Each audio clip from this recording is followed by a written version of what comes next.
অভয়াপুৰীত উদ্ধাৰ অগপ নেতাৰ মৃতদেহ। বঙাইগাঁও জিলাৰ ৰঙাপানীৰ মুজাফৰ হুছেইন বুলি চিনাক্ত নিহত ব্যক্তিগৰাকীক। নিশাৰ পৰাই সন্ধানহীন হৈ আছিল মুজাফৰ হুছেইন। আজি দিনৰ ভাগত অভয়াপুৰীৰ বৰ নাৰিকলা দলঙৰ তলত পৰি আছিল নেতাগৰাকীৰ মৃতদেহ। এয়া এক ৰাজনৈতিক হত্যাকাণ্ড বুলি অভিযোগ পৰিয়ালৰ লোকৰ। ঘটনাস্থলীত আৰক্ষী, কাৰ্যবাহী দণ্ডাধীশ, ফৰেঞ্চিকৰ দল উপস্থিত হৈ আৰম্ভ কৰিছে তদন্ত। তদন্তৰ শেষতহে পোহৰলৈ আহিব এয়া ৰাজনৈতিক হত্যাকাণ্ড নে আন কিবা।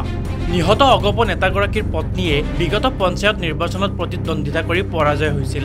ঘটনাস্থলীত উপস্থিত হয় অগপৰ কেন্দ্ৰীয় সম্পাদক ভূপেন ৰায়কে ধৰি কেইবাগৰাকীও অগপৰ জ্যেষ্ঠ নেতা।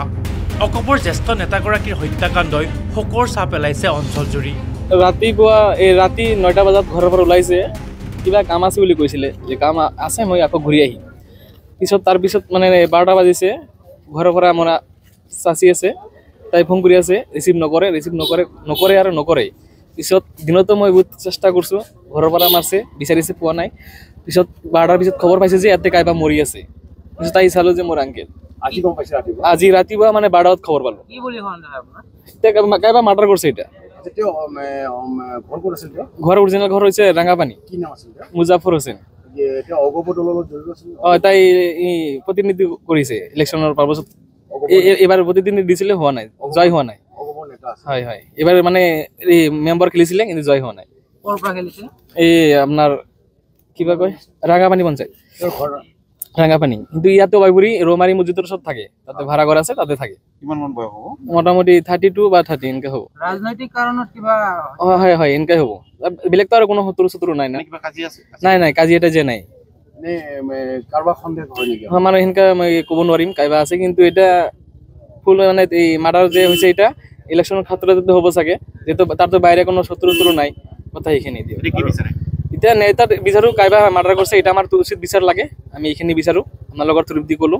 অতীত আছামী যায়, তাক ওলাই আমাক উচিত শিক্ষা দিব লাগে। আৰক্ষী আহি পাইছে, আৰক্ষী তদন্ত কৰি আছে, এই ৰিপৰ্টগিলা লৈ আছে।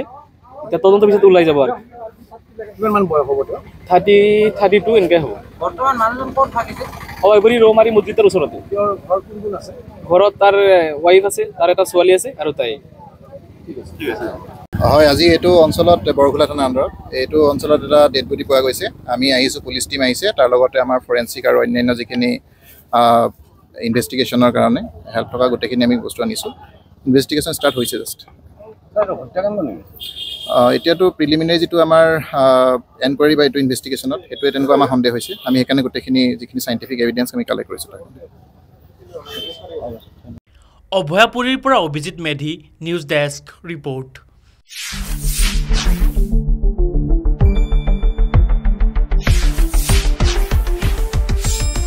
শুদ্ধ আৰু বিস্তৃত বাতৰিৰ বাবে চাই থাকক নিউজ ডেস্ক ৰিপৰ্ট।